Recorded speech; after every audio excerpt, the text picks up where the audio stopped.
Hi, everyone. Welcome to the Captain Sandy and Leah Rae show. And I am personally so excited for our next two guests, Kelly Dodd, who... Is that still your last name? It's Kelly Leventhal, but I'm so sorry. You. I just we know don't you. care. I You don't care? attention. Leventhal and Rick Leventhal. That's right. We're very excited. Yeah, I couldn't... You what? That is my name. Yeah. That's his name. So do you want me to start over or do you... You want? No. But you can call her Kelly Dodd. It's really fine. Totally Yeah, you can call loved me Kelly it. Dodd. Thought it was funny. I think it's good stuff. I think she should... Can you... No, I'm you going do it over. No, you do it. No, I like it. It's good. I say we go with it. Leventhal. People like raw. They like Yeah. raw. They like Okay, let's not cut it. I like raw. I like raw and real because we make mistakes because we're human beings, right? Right. So welcome to the Captain Sandy and Leah Rae show. And I'm very excited right now for our next two guests, Kelly Dodd Leventhal and Rick Leventhal, who are like, I feel like I've known you forever, Kelly, and Rick, you too. And I'm so happy to see you happy because we've spoken a lot about a lot of stuff and we have daughters the same age and all of that. So yeah, welcome to our show. I'm very excited. Yeah, me too. So I have a question. When I was in that car with you, it was the Pride when we did Gay Pride in New York. Was that when you first met him? No, I didn't meet Rick. I met Rick that weekend. Yeah, it was actually a few days later. A few days later. Yeah. Okay. I was single at the time. Not for long, though. No, okay, Yeah, so then not for maybe, I saw you somewhere and you go, I'm going to marry him or something. No, it was the second time. So we went to Pride together, you and I. And then that's where we talked. And then you and I were at BravoCon. Oh, it's yeah, BravoCon. And remember we were getting our makeup done? Yeah.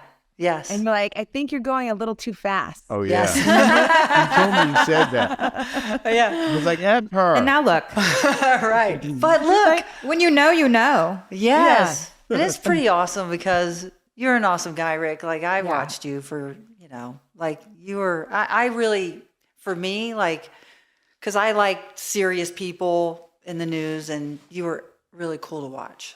I appreciate that. Thank you very much. Yeah, my family loved you. They loved him. My family loved you, Rick. Yeah. Oh, yeah? Oh, yeah. The ladies, especially the older ladies. Well, yeah, I don't know. My dad, my whole family, they were big fans of yours for sure. Yeah, it's pretty cool. So I'm excited for your guys' podcast and, but hopefully we'll be on yours as well. But I would love to have you on. I actually wanted to have you guys on because I went on Ted and Asia's yacht in St. Bart's, and I just wanted to know a little bit about like decorum. Like, when somebody invites you, do you tip people like after like the staff? So basically, it's one tip at the end of the charter based on the performance of the crew. But this wasn't a charter. This wasn't a charter, Right, because if it's someone, they own the yacht, then we were told that you don't tip because You don't they, tip them. and you're their guest. That's right. So were you a guest of the owner of the boat? Yes. You don't tip. Yeah. Okay. All right, good. It's a no-go. Right. You do not tip. Because Well, we went. did you? No, we didn't tip because she said not to. Right. That's right. But Rick offered to pay for gas one time on my first yacht. Our second date. I bet you rethought that after you. I had no idea what must have fooled that boat. And they started laughing when I said, "Can I at least fill the gas tank?" And they're like, "Yeah, it's 50 That'll be grand." 100,000. Yeah. Yeah. Yeah, So- it's He goes, 50,000. "No, I'm not. Okay, I'm out." Well, I'll give you 50 bucks. Well, so many people know you, Kelly, from the Orange County Housewives show. And I personally, you were like my favorite ever. So I was actually sad to see you, not be on the show anymore because you were just so real, authentic, beautiful, outspoken, and represented so much of what I would wish I could say at times. So do you miss being on the show at all? I don't miss being on the show. I miss the paychecks. Yeah. I miss That's the honest. paychecks. I don't miss the fighting. I don't miss the fake friendships. I don't miss the it just felt icky all the time. Stress. The stress. It was stressful. No, it was stressful. I don't miss that, but I do miss going to like being on doing press junkets. I miss that. I like that. When I used to go on E and I would do, Australia, Good Day Out Australia. Like I would do all these different press junkets. Those, KTLA, like things like that. Those were fun for me. It was that part I liked. But being on the show, no, because when they edit you on the show, you're like, wait, half the people believe you and half the people don't. It's kind of always like people are attacking you. I felt like. Right. I can't say or do anything right. Are you still friends with other cast members? No, I'm friends with Vicky. I talked to Vicky. Oh, cool. Yeah. You were friends with a couple. I was friends with Shannon for a long time, and even Tamara. And Tamara was friends with them. And then as soon as they got in cahoots together, there was some things that were said, and we're no longer we don't speak anymore. If I could just interject, I think some of the women were scared to talk to Kelly after she got fired because they were worried if they were friends with her that they'd suffer the same fate. Mm-hmm. Which is so ridiculous to me. Well, Emily for sure, and Gina for sure. I wasn't going to name names. Kelly did not hold back. Shannon did. That's what I love about her. What's on her lungs, on her tongue? Shannon stuck by me. She did. She At first she did, yeah. Yeah, Shannon stuck by me. But, Shannon's very difficult. She's hard to deal with. She's got a good heart. She's got a good soul. She's just a lot. She's one of those people that is so high drama that it kind of sucks the life out of you. You know what I mean? Like it's really, really hard to talk to her because she'll have you on the phone. Woe is me, victim.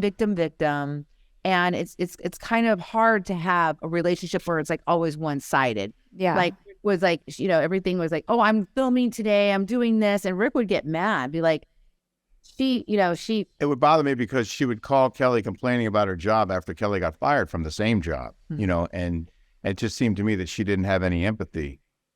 But she would also call late at night and keep Kelly on the phone for a couple of hours at night. And, when she would be on the phone, I'd just be like, oh, I guess I'm going to watch a movie or something. It didn't really matter what we were doing because Shannon's on the phone now and she would dominate Kelly's time. But again, we're always about woe is me. Mm-hmm. Yeah. And you find out who your friends are because I know how it feels to, I went through with the church where they're your friends and you have intimate conversations and you spill your life. And then, oh my gosh, I come out with Sandy and I'm X'd from the church. And then all of a sudden those people leave me and they don't want to be attached to me because they think, oh my gosh, if I support Leah in a same-sex relationship, then maybe they'll think that of me. And it's very hurtful, when you think someone's your friend and just because you go through something, that they don't stand by you. Through thick and thin. Especially when, most of the people from Orange County, as you know, Leah, most of us are conservative. Right. I consider myself a libertarian. I have liberal views, but I'm also fiscally conservative in a lot of ways. I believe I support gay marriage and things like that. Mm-hmm. But I it's just funny, like, now these times are just even more divided and there's more hate than ever. And it's just now it's making me feel like, wait, am I a right-wing Republican? Because people are just so hateful. They call you racist. They call you a bigot. And it's like, it's these people that to me are like these white, woke, social justice people. And you're like, what are you talking about? Like they try to paint you. They try to, label you things you aren't. Right. It happens every day. Yeah, it's pretty crazy because I worked for the billionaires before the TV show, right? So I was shoulder to shoulder with the decision makers on the planet, right? They're the billionaires, and when you work next to them and for them, because I was their captain, you hear their views, and it's really they're in the middle, which I think is really important because when you run a big corporation, you can't be left or right. You have to be in the middle because you have so many different personalities and nationalities you're working with. And that's, I think, what the maritime industry is great about as well, because your opinion and what you think of people has to stay with you. It's really none of your business what other people do in their personal lives. And I think when you're on TV, people get to take shots at you, and they don't live their authentic life. Like, they are pigeonholed themselves, so they project it onto us, like the people in the mainstream media, which is very difficult. And one of the things that I've been able to stay grounded through this whole fame thing is because I know who I am as a human being. Like, my feet are on the ground. I know that without this TV show, I will continue to be a maritime in my industry. I will continue to be a captain without TV, right? I had a successful career before I got to television, and a lot of people are threatened. So when they see someone that's as beautiful as you and as handsome as you and as beautiful as you, a lot of people are threatened by that because they want that, but they don't know how to get that. But it's not the outside beauty, it's the inside beauty. And I think what I really love about both of you is that you are authentic, and what is on your lung is on your tongue. And sometimes you don't have a filter, and that's what makes you so... I love it. Yes, and I think it's so awesome. Remember when I saw that video of Kelly, about the ex-husband thing, right? Yeah. And I go, oh my gosh, I need to call Kelly because I don't have that backbone. I so much wanted to just lay in bed and just Although she did put it on Facebook the other day, and she took it down. I texted Kelly and I said, I wrote finally, because I was afraid, like, which I love about you. You're fearless, but with a reason. Like, you don't just fight for things just because. Like, you really are well thought out and well spoken about why you're doing what you're doing. And same as Rick, you're both educated, really smart, amazing people. So, but Kelly is remarkable in that way, and I tell her this all the time. I've never met anyone like her. I've never met anyone as raw and unfiltered as she is. Because he has a filter made. Because he was... I had to have one my Yes, whole of career. course. I couldn't, right, same. I couldn't be out Or there he'd with be like my- the other guys Yeah, right now today. I was very, very careful my entire journalism career. You have to and then I meet Kelly, who is like the opposite of careful. She just says whatever's on her mind. And when we do a daily show now on YouTube, and sometimes I look at her and go, you want to leave that in there? Like, because she just, goes off the edge. And she's like, yeah, I don't care. I feel like I've just totally misunderstood all the time. And it shows you the power of media and the power of bullying, and how people can bully you and twist it and change, just everything in the press for people who have lost their careers because of something. Right. Those keyboard warriors in the back, like why are you so angry? Like, I'm on a group chat, and it's like, why are these people so angry? Like, what is making them so mad and so It's hard because, again, when you're on television, you can't really... It's so funny. I was just in Tallahassee, and I have to be very careful where I position myself next to who. And it's ridiculous. I don't have to agree. The one thing I really admired about being in Tallahassee is the Republicans and the Democrats are all friends, and they get along. It isn't what you see on TV. It was really incredible. And how... they're allowed to have their views on certain points, and you can have that disagreement, but it doesn't have to be war. No, exactly. Right. Right. We can all disagree. We can agree to disagree. We can learn from each other's ideas. And exactly. And that's why you were such a great reporter. Like, you did such a great job, because I feel like you were always fact-driven and not opinion-driven. No. And so many And I was actually in Tallahassee for 31 days. But during the hanging shad controversy back in 2000. Yeah. But he watches some things that are opinionated, and he can't stand it. Like, you'll watch some things with some of your old coworkers, and you'll watch the opinion stuff, and you're like, oh my God. Like, because it does sway the person who doesn't have a solid grounding of who they are. It's like a lot of people are struggling just trying to figure out who they are. So when they hear this on television or through social media, they're like, oh, that looks great. Let me go with that. And then all of a sudden they have their opinions. They don't have their own, because they've never really formed mentally and taken care of their own mind and created their own belief system. And that's really it. It's like, you can be influenced by anyone. That's why we have influencers. I was just sharing with Lolo. We called it peer pressure when I was growing up.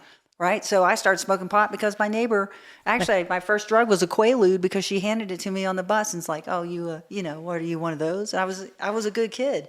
And then, Well, I remember Quaaludes. I yeah, love 714, like changed my life. It was the magic bus ride, I must admit. I mean, I was a teenager in the 70s. I did my share of We Quaaludes. sat on Wolf of Wall Street. That's all I know. That's hilarious. That's an funny. accurate prediction. Yeah. Yeah.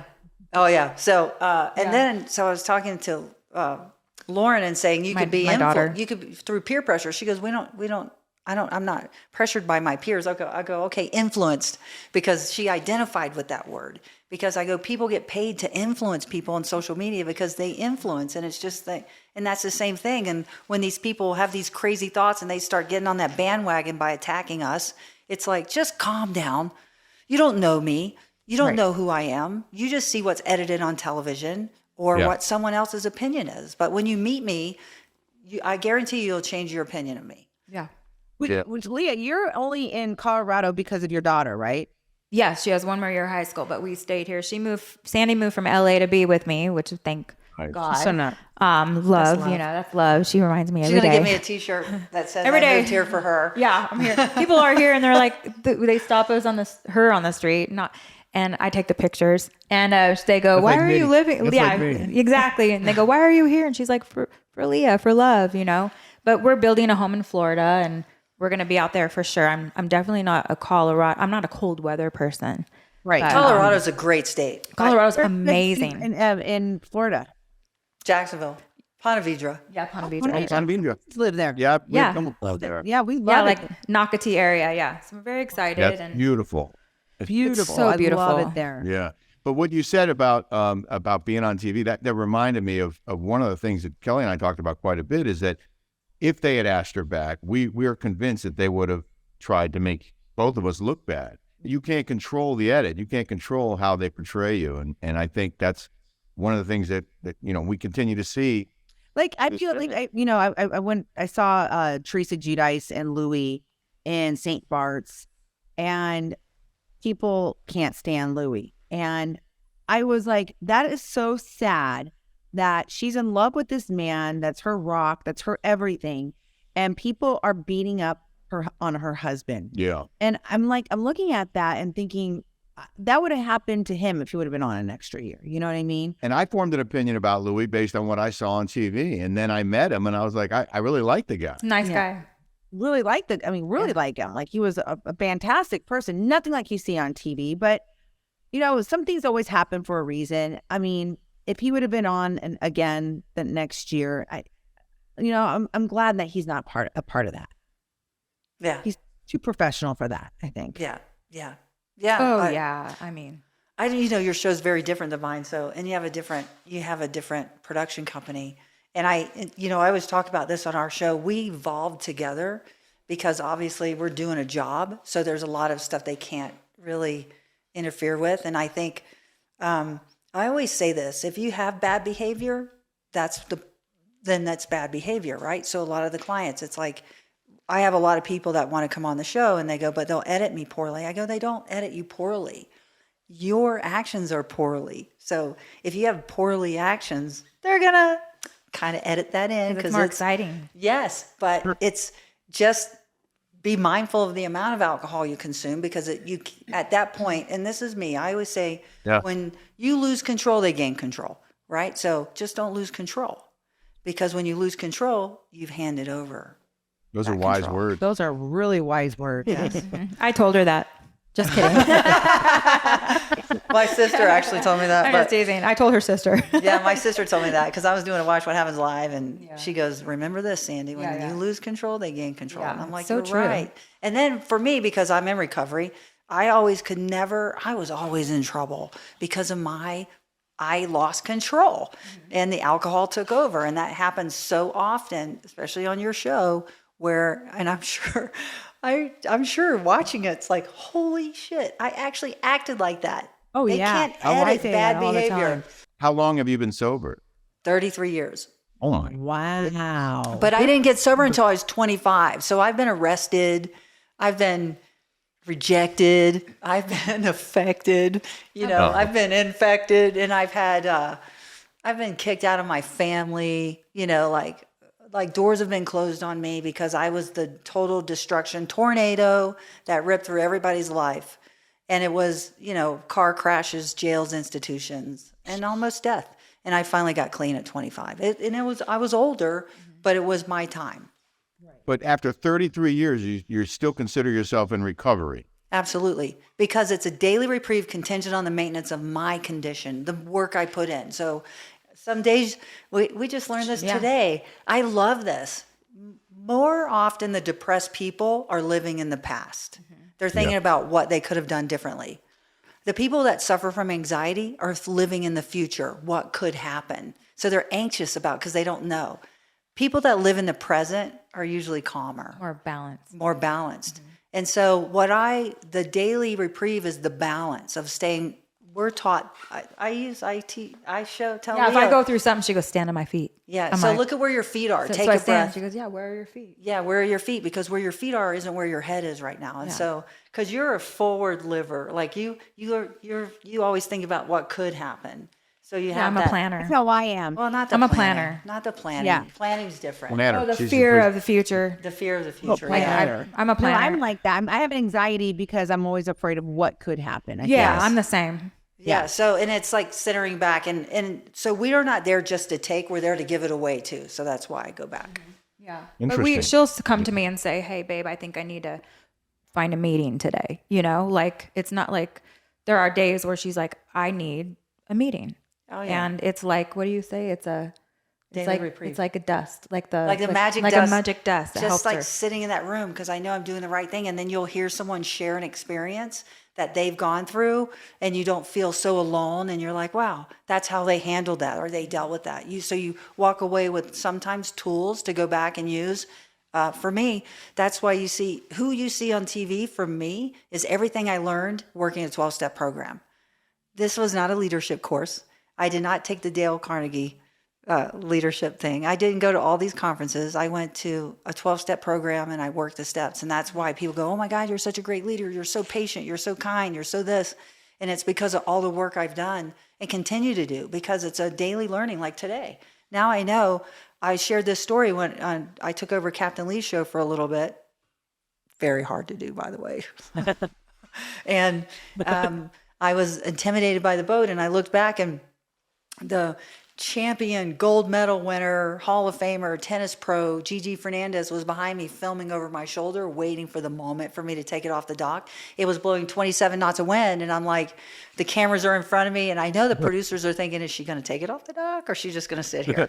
Because I was like going back and forth because I was living in the future. Like, what if I hit those rocks? I crash. What if I get set up here? What if I lose an engine? All this stuff was going through my head because it was 1,000 tons. And I've never driven a boat that weighs 1,000 tons.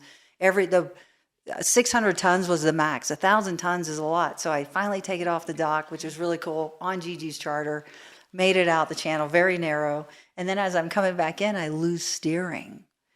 So now I'm like, holy shit. And I'm going too fast because to slow 1,000 tons down takes a lot of engine and to slow it down. But I regained steering and it all worked out. But the inside of my body, the feelings I had were crazy, but I didn't overreact because I just stayed focused on what was happening. Mm-hmm. Good job. Good job. It was amazing. I got some gray hair. It'd be a better story if you wrecked the boat, though. Yeah, I know. I thought right? it'd be good footage. That's what I thought, but it would end the show because Have we you ever wouldn't have wrecked a boat before? No. No. Oh, yes, once. And I didn't wreck it, but I owned a 72 Mangusta. I had a partner, and I ran it aground. So I was going in intercoastal, and I had Norma Therese in the car in the boat, and I was like, "What happens on the boat stays on the boat," because it went whoop. It was mud, and I just backed out because I wasn't paying attention. I didn't. Have you guys ever heard of that yacht, Mad Summer?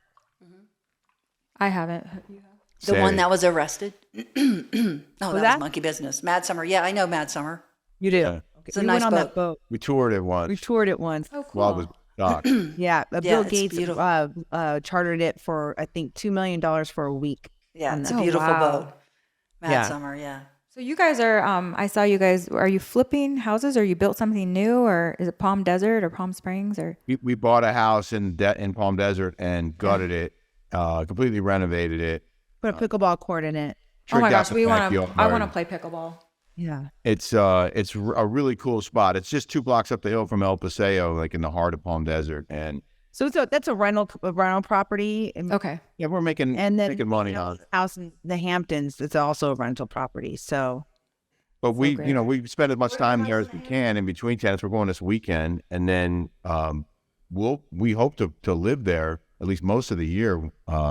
Once But if- first all goes to college. I'm in a jail sentence, like here in living here because I have one more year to go. And I'm like, Oh, like me. To the beach. So like the last year is going to be the best year here in Newport Beach, I think, because we're 5 doors from the sand. Like it's amazing, this location. yeah. So Yeah. we're out bike riding, walking. Like we're Yes. really healthy here. Yeah. Right. I miss Newport. Where's your house in the Hamptons? Like what city? In West Hampton. West Hampton. Yeah, it's AJ right Hammer. off the bay. AJ it's a Hammer. really nice piece of property, 2/3 of an acre, just tiny, like, crappy little house, but great views and Yeah, good quiet. fence on it. Yeah, make money on it. That's where I met Kelly. I was having a summer party, July Oh. 19th. BravoCon when I was with you. Yeah, that's Oh, pretty that's so awesome. nice. I That's love the We were at Hamptons. BravoCon. We were at Pride. At Pride. Yeah, the I Pride. love the Wound up Hamptons. with Ramona at Ramona's house in Southampton, and then that's Ramona where we met a saw buddy her. of mine the night before, and they hooked up. And my buddy was coming to my party, and Ramona's like, "Let's go, come on!" And dragged Kelly to mine, I was kicking and screaming, and Yeah. And there you somehow go. managed to convince her to fall in love with me. See, that was meant to That's be. so great. And your daughter Jolie's doing well. She's same age as my daughter, so They're they're going to be senior. She got a Yeah, job for like sure. right down the street from us here at a restaurant as a hostess, and she's crushing it. She busts tables, so she'll That's come so home great. with tips, and they're like, it looks like she, just got off the pole. Yeah, there you go. That's awesome. It's so nice to have our daughters work, though. I mean, I'm making Lola pay for her own gas, and she gets too. her braids. She's like, "Hey, Mom, I'm like, yeah, go get a job." It's just It teaches them so much skills. Yes. Like my friend, my cousin's son's 18. She's like Rebecca's son, Dylan. He's 18. She's like, he's never had a job. I'm like, wow. Jolie came home. She was like, she learns how people, to answer to somebody, to like complete a task. She knows exactly how much things are. Got to be on top. You have to be on time. Right. Teaches responsibility. I mean, there's so many good things to having a job at 16 years old. agree. Yeah, better appreciate the value of a dollar. So now she was Yep. like, now she knows how much things are. Exactly. Yeah, exactly. Right. Yes, that's it, the work ethic. So I spoke to a university of kids, and I'm like, you know what? The guy that spoke before me, he's like, go change the world. And I'm like, it was my turn. I'm like, go change the work ethic. Yeah. Get up. Yep. Get up. Yeah. Get up. Yeah, get up. Clean your That's room. right.